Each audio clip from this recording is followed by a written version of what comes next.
Hey everyone, my name is Sean Cecil from the Oculus Institute, and today I'm going to teach you when you should ignore a gut feeling. One of the most commonly given out pieces of advice is listen to your gut. And there are times when that's great. There are times when that's really good advice, especially for people who are functioning at a very high level, from a place of spirituality and psychology and where their mindset's in the right place. Their gut's going to be very accurate most of the time. But the truth is that listen to your gut can actually be really, really bad advice. And the reason for that is that there's actually two kinds of gut feelings, right? And you want to learn to tell the difference between the two. So the first kind of gut feeling is one where you're looking at doing something, it's something that you feel drawn to, it's something that you believe you need, but you end up getting this fear around it. And you end up getting this tension around it, and it just doesn't feel right.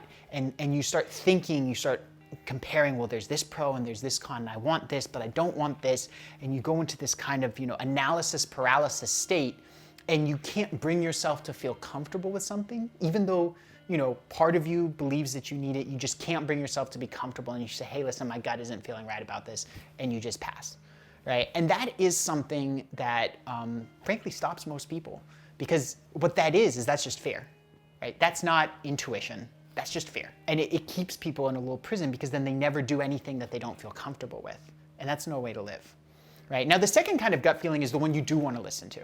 And that's intuition. That's when, you're looking at a situation and, things may add up externally, right? But for some reason, some part of you just says, no, this isn't right.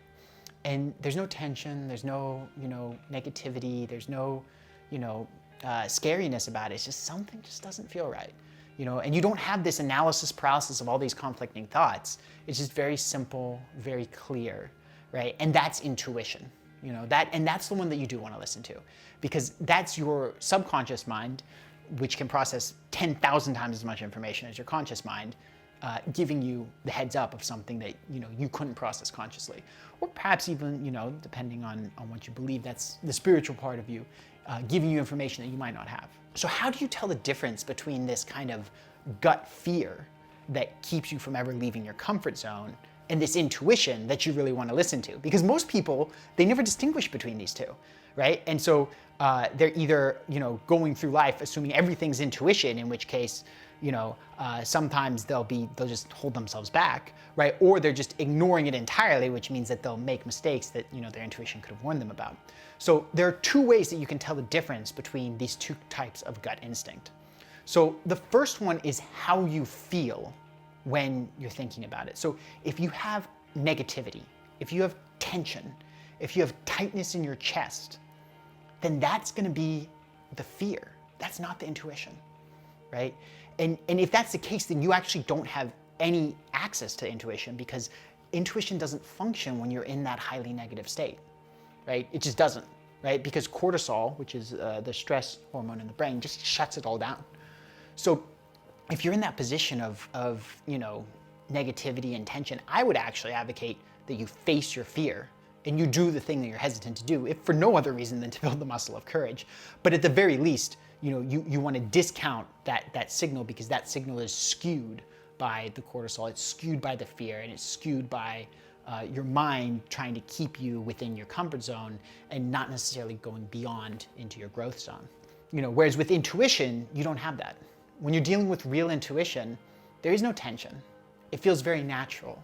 It's very much a flow. It's just, hey, this isn't where the current's taking me, right? There's no negativity, there's no, tightness in your chest. It's just, this is what I need to do, or this is what I don't need to do. The second way that you can tell the difference is complexity. So the fear is very complex. And what I mean is that there's going to be a lot of thoughts on both sides of the argument. Your mind's going to have a lot of reasons for, and it's going to have a lot of reasons against. And, it's just going to be so much on each side that they reach a stalemate and you go into analysis paralysis.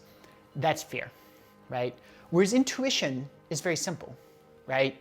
It often won't even give any logical justification whatsoever. And if it does, it will give you, one or two things. It will be very, very simple. Oh, wait, no, this isn't right because of this. Okay, great. Or, hey, this isn't right. I don't even know why. I just know it's not right, right?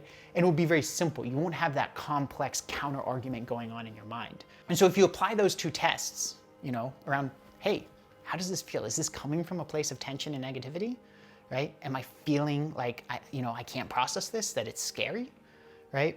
And then the second one is, hey, is this complex? Is this my mind just going into analysis paralysis, or is this kind of this very simple, direct flow, right? And if you apply those two tests, then you're going to be able to distinguish between a gut fear and an intuition.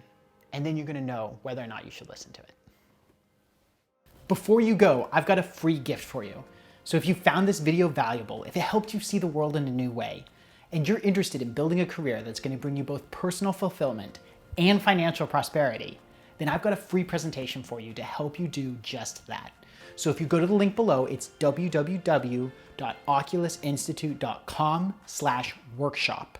That's www.oculusinstitute.com/workshop. Then it'll take you to a registration for a free presentation. It's about 50 minutes long, that's 50, and it's gonna give you the step-by-step process to building your dream career. See you there.